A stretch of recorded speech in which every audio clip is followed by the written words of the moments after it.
talking about, tonight's show is going to be about shadow people. This is part 1 in the series about shadow people. This is going to be the history of shadow people, and I'm going to introduce you to my new theory on what I feel shadow people are.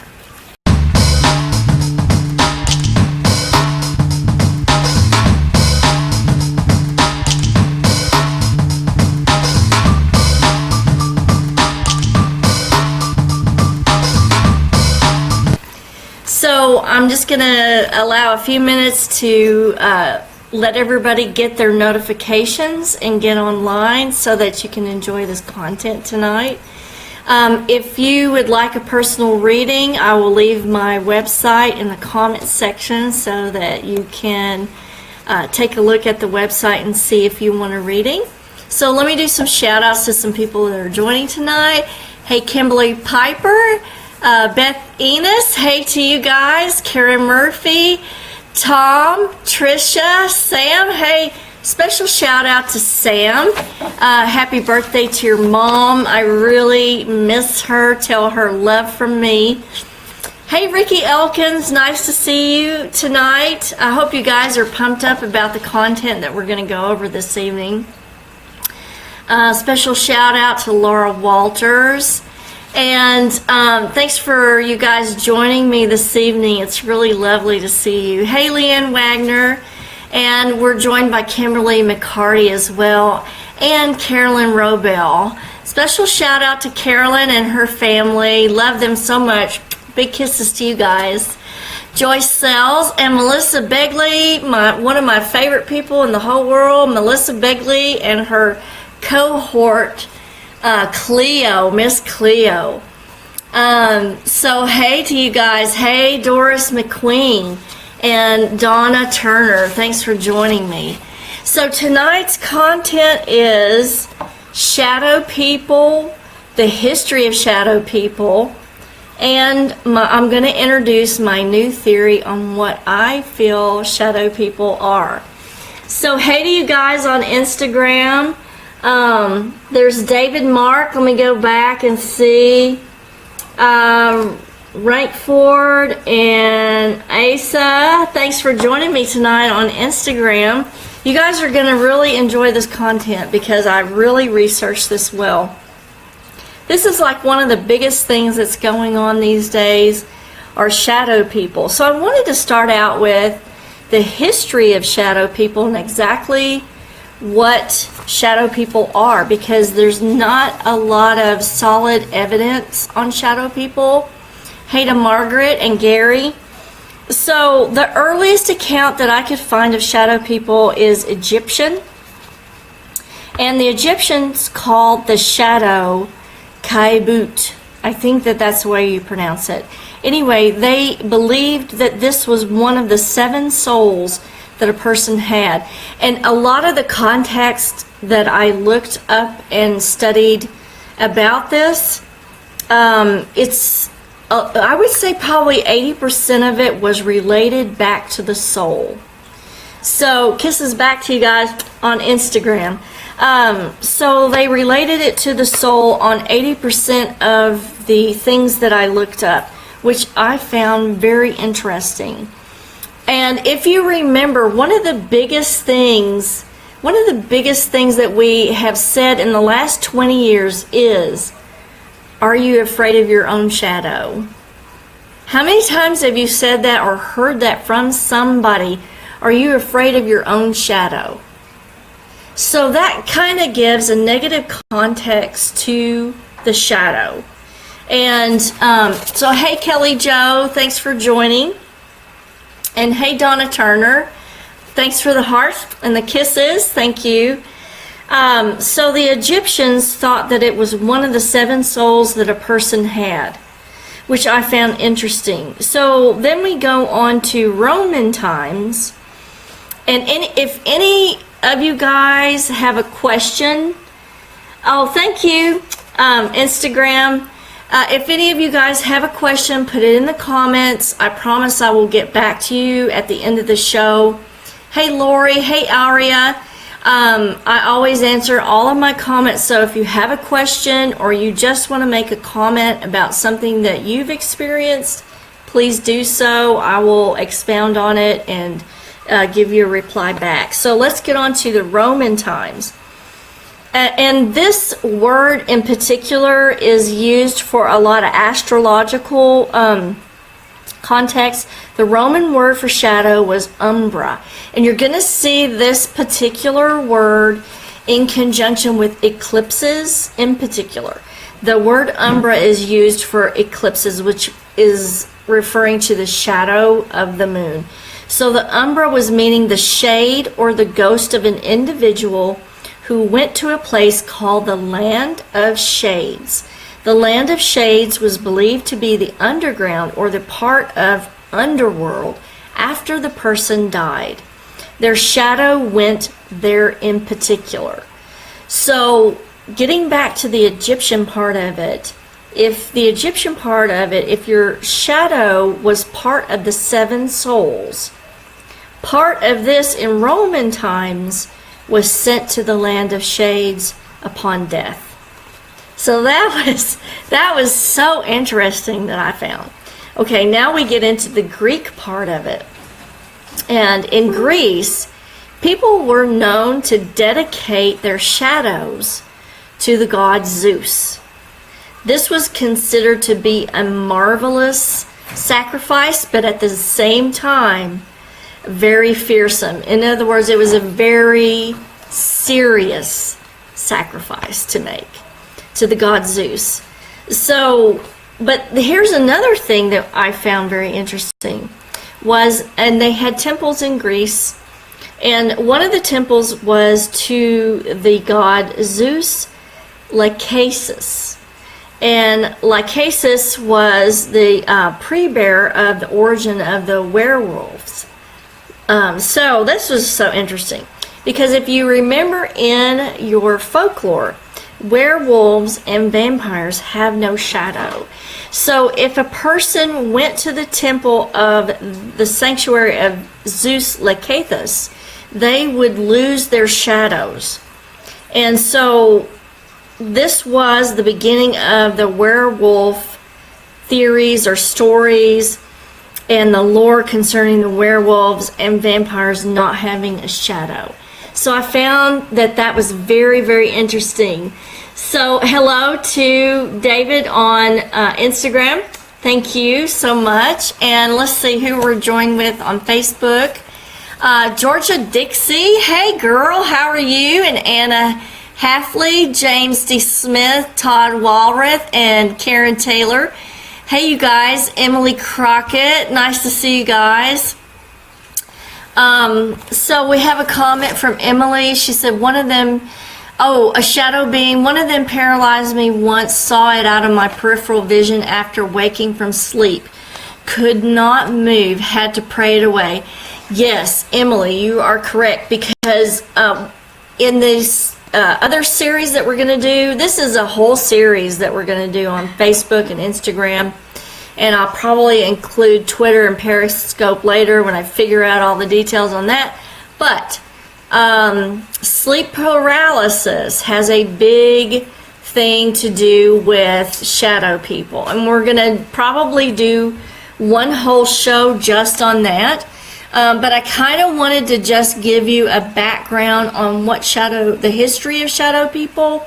So hey George, Angie, Heather Smith Priest, hey, thanks for joining, and Dana and Ralph. Nice to see you, Ralph.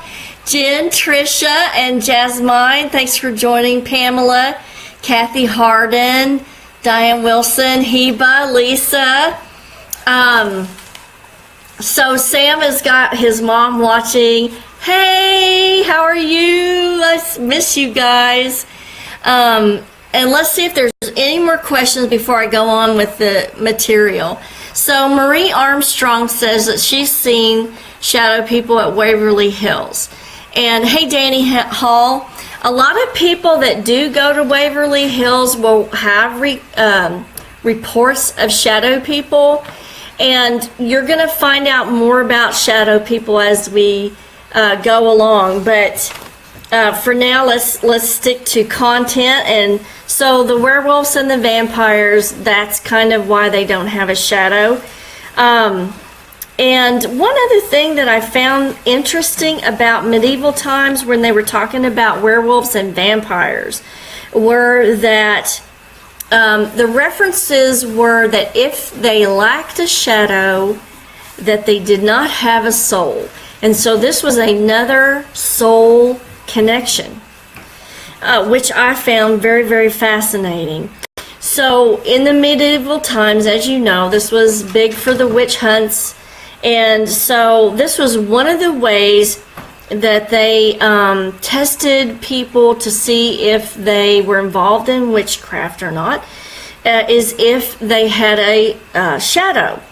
If someone sold their soul to the devil, then they had no shadow, and that was deemed a witch. And so then they were burned at the stake. So this was heavily practiced in Europe. And so the people in Europe believed at this time that shadow beings had a desire for blood, and they could not be reborn unless they consumed blood. So that research was very interesting to me as well. So another thing in Europe in the medieval times is people were very afraid of allowing their shadow to fall upon a grave or a river or near a cliff. And so what I feel like that this probably meant was if their shadow fell on a grave, that they would be consumed by death or consumed by the grave, that part of their soul would be drugged down into the grave. So like a really roaring river or a cliff has that same feeling of being drugged down over the cliff or into that rumbling river and being consumed by that. So, and another thing, I don't know if you guys remember it or not, but when we used to do like hopscotch as a kid, you would never want your shadow to fall on the crack of the cement. Does anybody remember that? Other than me, because I'm like 56, so a lot of you won't relate to that, but those who do, please shout out in the comments and let me know if you guys remember that. Something about a shadow on the crack break your mother's back was something like that. So there's a lot of folklore on shadows. Here was something interesting. In biblical times, curses were spoken on or to a person's shadow. And there's an example of this in Numbers 14:9, where they say, their shadows departed from them. And this is like a major curse. Okay, and it's the lowest of the low curse too. To take the shadow away is like eternal death or damnation or insanity. One of the folklore things that I read was about a fairy removing someone's shadow, actually cutting the shadow out from around the edges of it. And the person who was relaying the story about his shadow being removed said on the film that he felt like it was death or permanent insanity. So that was very, very interesting. So in biblical times, this was very, very serious when somebody cursed the shadow of another person. Now, this was quite different in pagan culture and Celtic folklore. To have a person who did not have a shadow was seen as very blessed, and that person was believed to have some sort of eternal bliss. So I found that it was interesting that Roman and Egyptian references were so vastly different to Celtic and pagan beliefs, and the fairy beliefs as well. Now we're getting more into Celtic and pagan beliefs, and this goes back historically to black animals, specifically black dogs are referenced in a lot of fairy lore and Celtic folklore. And they are referenced specifically as two different things. So the black dog is usually found in the British Isles, and it's essentially a nocturnal apparition, often to be associated with the devil or hellhound. So that's version number one.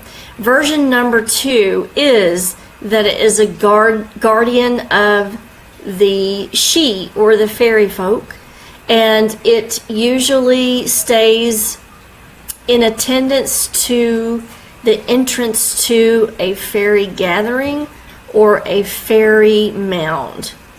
So we have two different types of folklore going on, and I guess it's because of who all is looking at it and what they're thinking. So the first, let's go with the first part of it that says that the black dog is devil or hellhound. And a lot of people believe that it was a portent of death. And as you know, one of the biggest shadow people references that we have is the Grim Reaper. And the Grim Reaper classically appears as a huge, cloaked, dark shadow. And so going back to the black dog, that's a portent of the Grim Reaper or the devil, actually. So what they say in folklore is the black dog, if it's a portent of the devil or a hellhound, it will have red eyes, red glowing eyes, and be extremely negative and menacing. And it's supposed to be like twice the size of a normal dog, if not bigger. And one of the things that's associated with this particular apparition are like electrical storms, any kind of storm, hailstorm, thunderstorm, anything like that that is disturbing the environment, that is associated with the black dog. Now in Celtic fairy folklore, the black dog does not have glowing red eyes that I know of. It may in some accounts, but the ones that I've read did not have that. And it was like a guardian at the gate of either a fairy mound or a fairy gathering. And it's kind of there to intimidate people and put them off from trying to go into that area. So in that way, they're sort of guardians. But also, when the black dog appears as a portent of the devil or a hellhound, it's still seen as a guardian of the underworld. So black dogs are very universally regarded as malevolent, and I think that that's just because of the particular color. And as we know, black is not a color. Black is the absence of light. And here we're going to get into, I'm going to go over what my new theory is on what shadow people are, because that's going to be very instrumental in what we talk about throughout this series. So let me stop and do a couple of shout outs. Hey Marnie Marno and Laura Walters. Let me see if she's got a question or a statement. She's come across two kinds of shadow people. One kind is an earthbound that hasn't crossed over yet and was very negative and make themselves appear that way. The other kind is something I haven't figured out, but get a very bad feeling about them. Thanks for your comment, Laura. Heba has said that she's had sleep paralysis before, but that was during a psychic attack. It is very scary. It is extremely scary, and you can have a lot of physical problems from having one of those situations happen. Hey, Missy Ferguson, Isaacs, Jennifer, and Joy Barger. Sam says, Mom said she had seen one going from the sewing room to the living room. So my suggestion, Sam, is do another cleansing, and if she still sees it after that, please call me. I will come up and help you guys with that.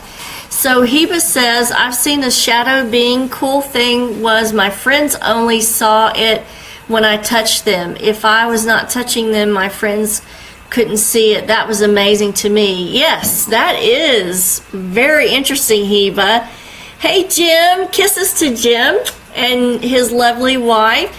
Daryl, Jennifer, Patricia, Veronica. So Laura remembers her incident as a kid. James Ryan, Diane Wilson, she said she's seen a shadow person before. Anna remembers the shadow person. Stacy, Christina. So Doris says, I heard a step on a crack, break your mother's back. It's step on a crack, but also there was one about letting your shadow go across the crack as well. It may not have been the one that rhymed, and I wish somebody could find that, but it was not to let the shadow fall on there. Betty Jo, hey Scott, and John and Jean, and Sarah. So Karen Murphy says black labs. Classically, Karen, in the folklore stories, the description of these black dogs kind of matches that black lab look. So, yes. Hey, Mary Cummings, Amy Lynn, Deborah. Hey, Deborah and Tina. Hey, Brooke. Kisses, Brooke. Hey, Tony. And Letha. Special shout out to Letha.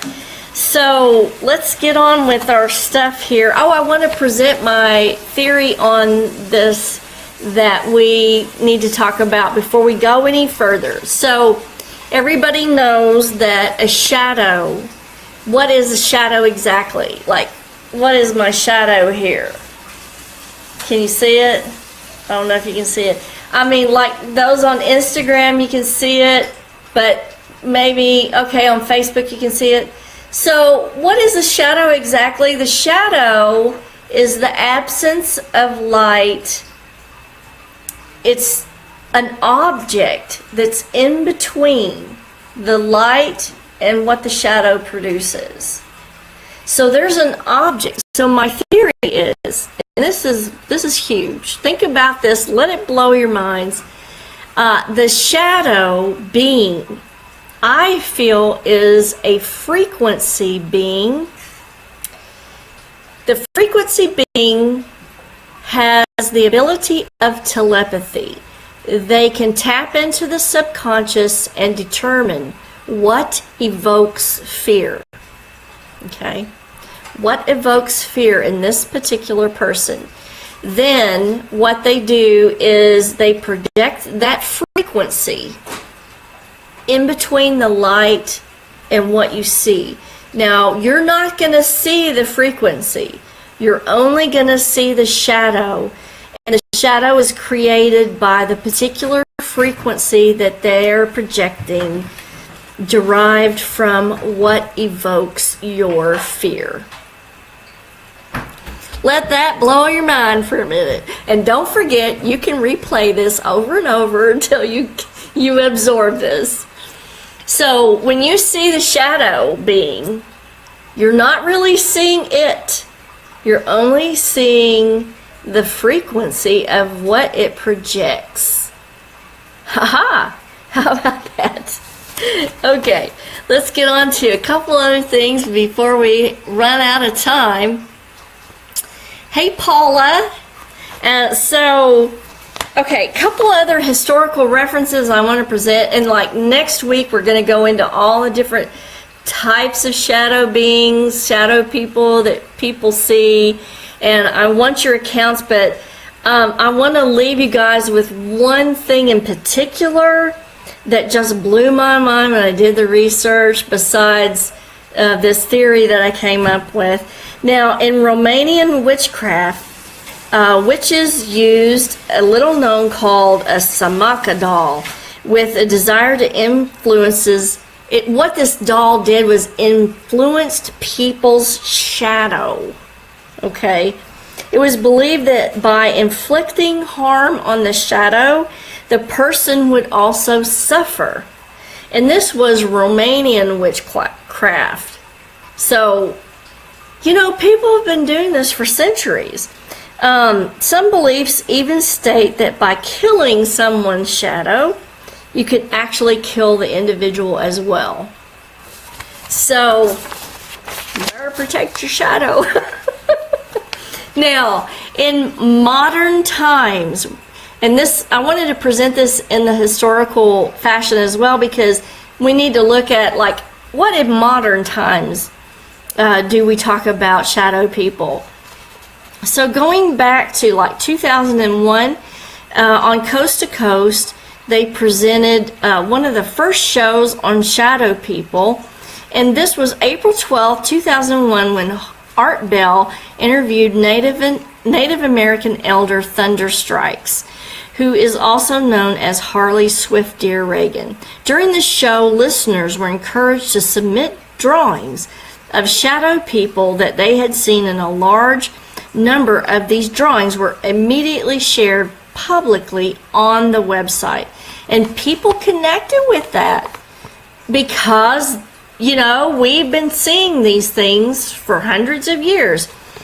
And so in October of that year, author, her name was Heidi Hollis, published her first book on the topic of shadow people.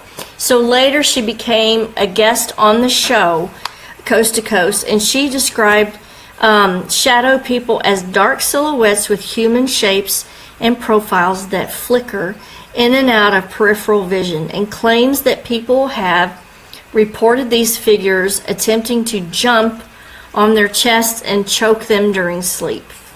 She believes the figures to be negative alien beings that can be repelled by various means, including invoking the name of Jesus. So that was so very interesting, and I wish that I could go back and watch that episode, because I think that would be absolutely fascinating. So we're just about out of time, but I want to leave you with this, because we're going to go over this in subsequent series, the part 2 and part 3 of this series that we're going to do.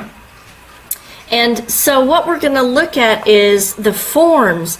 How do they appear? And I'm going to leave you with a really special thought to think about. So the forms, how do they appear? They're usually animal, creature, or man. And childlike, or short, or small. But here's something that they do not appear as. And I found this very fascinating. I don't know of any accounts, there may be a few, but the researchers that I've studied and my particular research, there have been no shadow women accounts. No figures of women. They're all classically, iconically male. Now, chew on that for a week. This is going to be a good one. So I'm going to see you next week. If you enjoyed this video, hit that share button real quick. And remember that all of these episodes are loaded up onto my YouTube channel. And I'll leave the link for my YouTube channel in the comments section. That way you can go back and watch past episodes. And some of the past episodes are Black-Eyed Children, Ghosts and Spirits, Life After Death, Doppelgangers, Poltergeist. There's a whole slew of things. We just got done with the Alien series and the Reptilian Agenda. So that one was a lot of fun. And so I'm going to shut down all these windows and get to dinner. And I hope you guys have a fabulous evening. Like I said, if you have any questions, leave them on the comment section. I will get to them. Kisses from Kentucky. I will see you guys later. Teriyaki chicken, grilled vegetables, and jasmine rice tonight. Yay! Wish you were here.